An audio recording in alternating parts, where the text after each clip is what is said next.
توني طالع من كذا البوابة ولا هذا فهد الأحمد الله يرحمه، الشيخ فهد الأحمد الصباح كان ناطرك؟ كان ناطرني، عنده سيارة رولز رويس صفراء، كان يقول لي يا عبد الله أنا باخذ عبد الله، يقول حق اسمه. أنت كنت تعرفه قبل؟ أنا لا ما أعرفه. ما أعرفه يعني مو ملتقي معاه بشكل؟ لا أول مرة؟ لا ما أعرفه، بس معروف صورته وبالجرايد وبالهذا. بس أخوي غازي أكبر مني أعرفه زين يعني كم مرة يروحون قنص وما قنص، أخوي غازي يعني، ويمدحونه يقولون يعني على خلق وعلى كذا وعلى استقامة وعلى كذا ومرجلة عنده رجولة. فالرجل سمعته كانت عندي وايد زينة يعني. فقال حق الأمن أنا باخذ عبد الله بيروح معاي بينزل معاي، أنا بنزل الديرة وأنا بوصله. عرفت شلون؟ قالوا له أوكي خلاص الشيخ فهد الأحمد يعني أخو الأمير يعني. فقال لي الحين عندك شيء؟ قلت له لا ما عندي شيء والله ما الله يرحمه. قال لي أنت تخاف من شيء؟ قلت إيه، يعني يتصلون فيني بالبيت، يعني اتصلوا فيني في البيت. أنا شنو؟ يشتمون يعني، ناس يشتمون بعد الإفراج يعني؟ بعد الإفراج شتايم يعني، فهمت شلون؟ أنت فيك ما لا فيك، ما أنت ما تسوى بيزة، وأنت والله لو إحنا كذا، والله لو أنت بالعراق كان قصوا راسك، لو أنت في مصر كان منا عليك اللي ردوك كذي. متعودين وكلها لهجات كويتية يعني، واضح يعني كويتي يعني كويتي عنصري بعد فهمت شلون؟ عرفت شلون؟ أنا قلت لك أنا المجتمع الكويتي مجتمع عنصري يعني، فهمت شلون؟ وإنه يعني للحين يعني تحكه تلقى في البداوة يعني، وفي الكذا، وفي العنصرية، وفي البدائية، وفي فهمت شلون؟ ولا لا علاقة في القشرة المدنية هذه اللي من برا، مطار ومخفر وقانون ومحكمة لا أنت وش أنت من عرب يعني؟ أنت من ولد أنت؟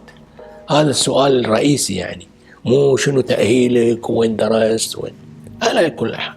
فطلعت وياه؟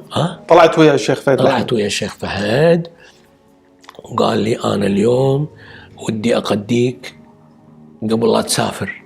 قلت له لا أرجوك لا ما في داعي. قال لي ودي أهديك هدية.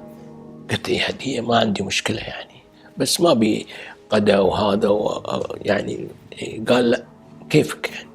قلت له الهدية شنو؟ قال هدية تعجبك. هدية تعجبك قلت له مشكور. والله ياخذني بيته ترى على يم السفارة السعودية القديمة هناك. والله نروح بيته، دخلنا بيته وننزل السرداب، ولا السرداب معبى سلاح. فهمت شلون؟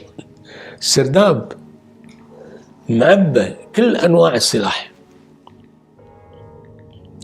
من سلاح فردي إلى سلاح جماعي، من مسدسات، من كلاشات، من مدفع الفاول صغير هذا مال الجماعة، من قال لي طب وتخير وخذ اللي تبي. الهدية سلاح بيعطيك؟ ايه خذ اللي تبي، أخذ اللي تبي يعني. قلت والله أنا هالتليفونات اللي الحين صار لي 5 أيام ما مهنتي إلا بس يشتمون فيني، وهذا خاف أحد بعد يمد إيده علي أو شيء ولا يدخل علي في البيت. خلنا أخذ لي كم قطعة يعني. كم قطعة؟ إيه كم قطعة يعني، حتى أحرق اللي بيدخل عليه يعني، لأن يعني صارت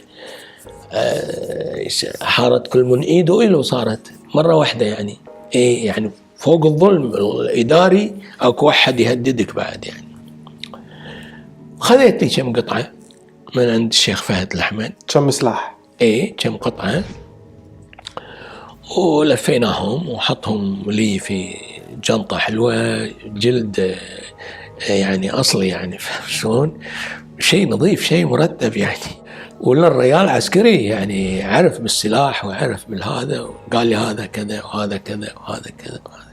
متى ما بقيت أي شيء بس لا يردك إلا تيني يعني. خذيتها وخشيتها عندي بالبيت إيه نعم.